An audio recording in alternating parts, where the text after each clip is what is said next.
the serene forest by the Malini River, destiny began to weave Shakuntala's tale.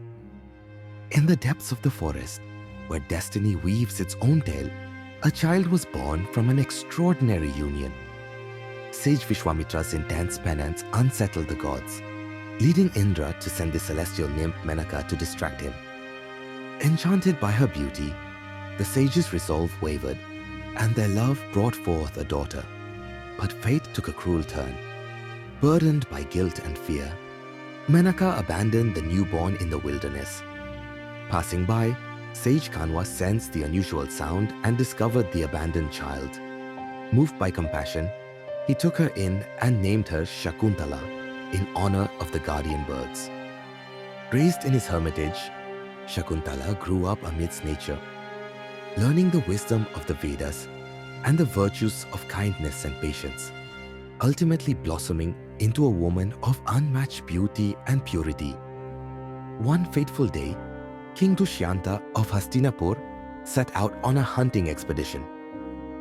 His entourage's presence, marked by galloping horses, twanging bows, and warrior calls, disturbed the forest's peace. As he ventured deeper, the untouched beauty and grandeur of the trees filled him with a tranquility he had never known. When a deer darted past, it captured his attention, prompting him to pursue it while leaving his soldiers behind.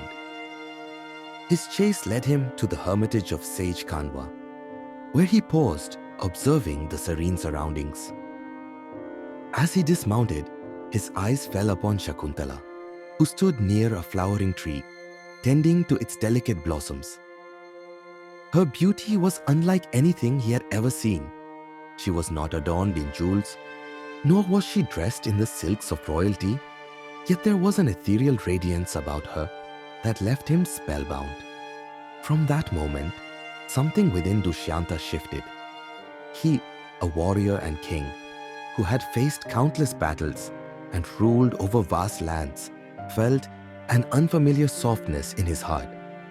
The forest seemed to hold its breath, as if acknowledging the momentous meeting of two souls destined to be intertwined. Days passed, and Dushyanta found himself returning to the hermitage, drawn by an invisible force.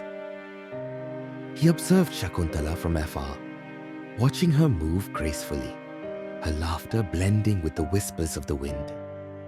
He saw her kindness, the way she tended to the animals, the warmth in her eyes when she spoke to the sages. It was not just her beauty, but the purity of her soul that captivated him. His visits became more frequent, and the bond between them deepened.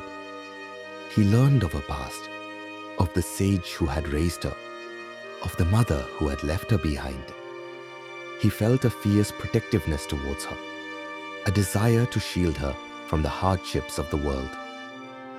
As their connection deepened, Dushyanta could no longer deny his love for Shakuntala. She was not only his lover, but the queen he longed for. Although his duty called him back to Hastinapur, the thought of leaving her pained him. Beneath sacred trees, and with the murmuring river blessing their union, they were wed in a Gandharva marriage, a pure bond of love and respect. Dushyanta gifted her a ring as a promise to return, carrying with him the memory of her tearful yet hopeful eyes, unaware of the trials fate had in store. Days turned into weeks, then months, and yet no word came from Hastinapur. Shakuntala, lost in thoughts of her beloved, awaited his summons. The hermitage, once filled with her cheerful presence, now echoed with silence as she longed for the day she would be reunited with her husband. Then, one fateful afternoon, Sage Durvasa arrived at the hermitage. Known for his volatile temper, he was a man whose wrath was feared by all. Shakuntala, lost in her daydreams, failed to notice his arrival and did not greet him with the customary respect. Durvasa's eyes darkened with anger. Feeling insulted, he pronounced a curse upon her, that the one she was thinking of would forget her entirely.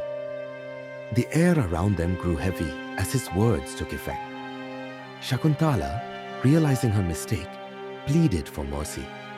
Moved by her sincere remorse, Durvasa relented slightly, saying that her beloved's memory would return upon seeing the ring he had given her. Hope glimmered within Shakuntala as she clutched the ring, a symbol of love and a promise of new beginnings. Determined, she embarked on the long, arduous journey to Hastinapur with the sages from Kanwa's hermitage. They traversed dense forests, crossed rivers, and braved harsh elements, fueled by hope. One evening by a riverbank, weary Shakuntala stepped into the cool water to cleanse herself. As she splashed crystal-clear liquid on her face, the ring slipped from her finger and vanished into the depths.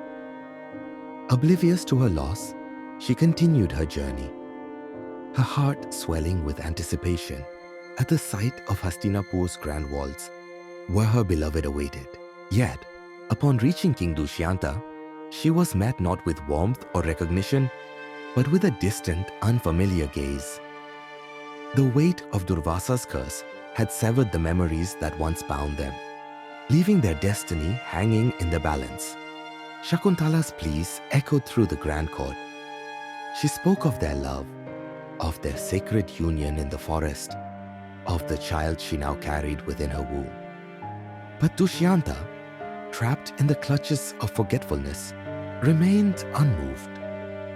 The absence of the ring, the very object that could have unraveled the curse, rendered her words hollow in the eyes of the court. Her heart shattered as she realized the depth of her despair. Rejected and humiliated, she turned away, tears streaming down her face. With a heavy heart, she left the palace, retreating into the depths of the wilderness that had once been her sanctuary. The path she walked was now lined with sorrow, each step heavier than the last. Time passed, and fate worked its mysterious magic. One day, a fisherman in Hastinapur caught an unusual fish. When he cut it open, his knife struck a glinting object, a magnificent ring inscribed with King Dushyanta's royal insignia. Recognizing its value, the fisherman brought the ring to the palace. Upon seeing the ring, Dushyanta was flooded with vivid memories as the curse of Durvasa lifted, revealing the face of Shakuntala, the love he had lost and the promise he had broken. Overwhelmed with remorse, guilt, and desperation, he vowed without hesitation to search for Shakuntala, to correct the errors of fate, and to earn her forgiveness.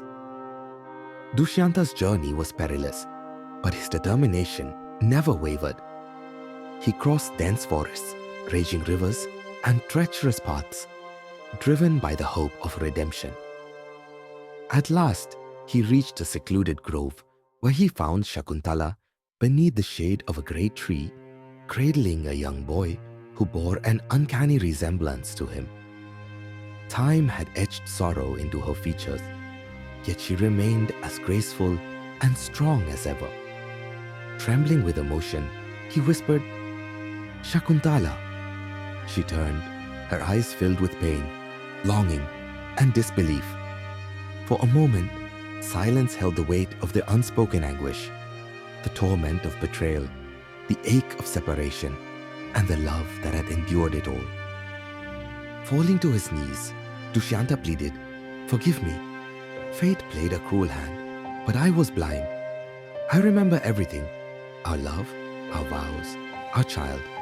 Let me atone for my sins." Tears welled in Shakuntala's eyes. She had dreamed of this moment, but feared it would never come. Though pain lingered, she saw the sincerity in his eyes, the love that had never truly faded. With a deep breath, she said, "You broke my heart, Dushyanta. But I see now it was not by choice.